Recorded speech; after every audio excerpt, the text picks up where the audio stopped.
Halo semuanya, selamat datang di channel Hello Mbak Niko. Di episode kali ini aku mau sharing soal memahami istilah-istilah di reksadana. Di sini aku pakai app Tanam Duit, tapi kalian pakai app apa aja nggak masalah. Pokoknya kalian tahu mana yang low risk, medium risk, sama high risk. Aku pilih pakai Tanam Duit karena ini langsung ke filter sih, mana yang low risk, mana yang medium risk, mana yang high risk.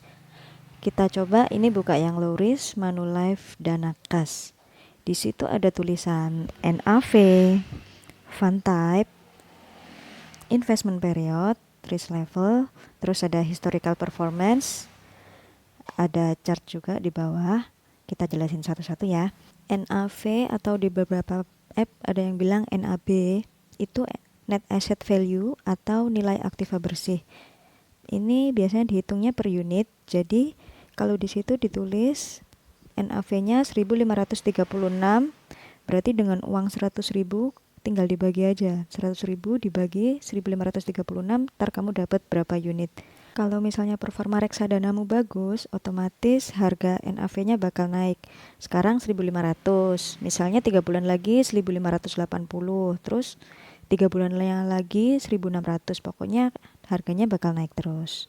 Gambarannya aja, kamu beli barang harga 1.500, terus kamu simpan, ternyata harga barang itu naik jadi 2.000, terus kamu jual. Di situ kamu bakal untung 500 kayak gitu. Terus di sini juga ada fund type, itu money market atau istilahnya di bahasa Indonesia pasar uang. Ini periode investasi yang disarankan di bawah 2 tahun dan risikonya low, risiko rendah. Kenapa risikonya rendah? Kita lihat di historical performance. Di sini ada tulisan 1 month, 3 months, 6 months, 1 year, year to date, dan since inception. Itu maksudnya performa reksadana itu 1 bulan bertumbuh berapa sih? Dalam 3 bulan bertumbuh berapa? Dalam 6 bulan, dalam 1 tahun, dalam 1 tahun dibandingin dengan tanggal yang sama di tahun lalu, terus juga since inception. Since inception itu maksudnya pertumbuhan sejak reksadana itu pertama kali dikenalkan. Jadi reksadana apa ini tadi? Manulife Dana Kas. Ya, Manulife Dana Kas ini dia inceptionnya tahun 2009. Jadi selama 11 tahun itu dana yang berkembang di Manulife Dana Kas itu tumbuh sebesar 53,61%. Reksadana pasar uang disebut sebagai reksadana dengan risiko rendah karena pergerakannya cenderung positif. Ini kan positif terus, nggak ada yang rugi.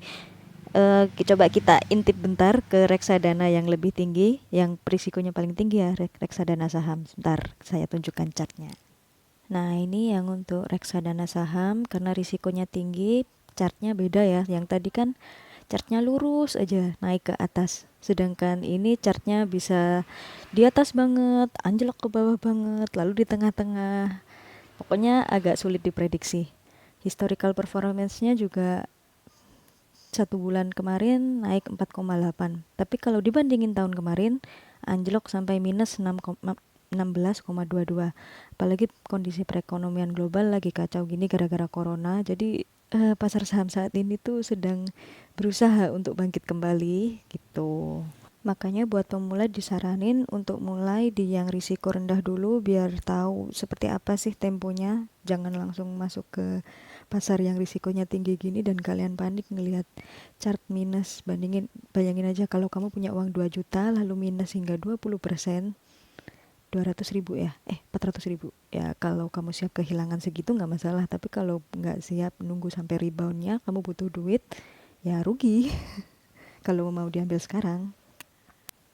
Oke, balik ke reksadana yang risiko rendah tadi ya. Setelah tab performance, sebelahnya ada tab detail. Itu isinya sesuai yang tercantum ya, investment purpose atau tujuan investasi, terus bank kustodian. Bank kustodian itu adalah bank di mana dana investasi kamu disimpan, terus fund manager atau beberapa juga nyebutnya MI, manajer investasi. Ini di sini ada tulisannya PT Manulife Asset Management. Terus AUM, Asset Under Management atau dana yang dikelola, ada tulisannya 1,84T. Lalu first minimum buy, minimum sell. Kamu bisa transaksi reksadana Manulife Dana Kas ini mulai dari Rp10.000. Terus ini ada prospektus sama fun fact sheet.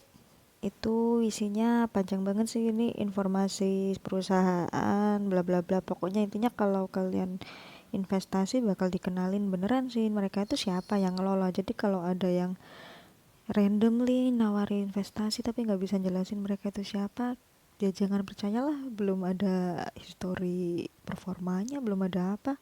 Tapi anehnya orang kita sukanya sama yang kayak gitu. Di sini ada keterangannya manajer investasinya berdiri sejak kapan. Terus di sini juga ada tulisannya 5 besar efek dalam portofolio, itu artinya dana kamu dikelola dialihkan ke aset apa aja, karena alokasi investasinya pasar uang jadi 100% di pasar uang. Dan kalian bisa pelajari kinerja dalam rupiah per berapa periodenya.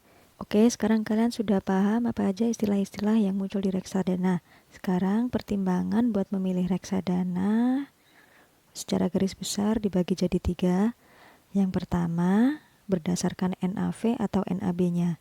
Karena semakin mahal harganya, maka unit yang kamu dapat bakal makin sedikit. Reksadana yang baru masuk ke pasar mungkin harganya cenderung murah ya, tapi kamu juga perlu perhatiin fund manajernya. Fund manager ini istilahnya bahasa Indonesianya manajer investasi ya. Dia udah berapa tahun ngelola investasi, terus juga berapa besar aset under manajemennya perlu diperhatikan. Kalau di atas 5 tahun bisa dibilang reliable, tapi tetap jangan investasi di atas kemampuan kalian. Yang dimaksud kemampuan di sini bukan cuma kemampuan modal ya, tapi juga kemampuan nahan nafsu buat menarik dana investasi itu tadi. Karena itu buat awal-awal sebaiknya di bawah 2 tahun aja dulu, atau mungkin diversifikasi aja dana kalian dibagi, ada yang ditaruh low risk, moderate, sama high risk. Nah, kalau butuh untuk narik-narik cepet ya di low risk, tapi ingat imbal hasil itu berbanding lurus sama risiko. Jadi low risk ya returnnya rendah, kalau high risk returnnya tinggi, tapi kita kudu sabar seperti itu. Oke, buat sementara ini dulu yang bisa aku share soal reksadana. Kalau misalnya ada pertanyaan, ada komentar, atau ada informasi baru yang aku belum tahu, bisa ninggalin komentar di kolom bawah. Terus juga ini disclaimer ya, postingan ini nggak disponsori guys oleh penyedia layanan reksadana apapun. Terus juga bukan merupakan rekomendasi pembelian produk. Karena itu aku nggak bakal nyuruh kalian beli si A, beli si B. Semua brand-brand yang tadi disebutin itu semata-mata cuma buat contoh. Ingat, saat investasi, pahami dulu risiko dan terms and conditionnya. Oke, happy invest and dadah!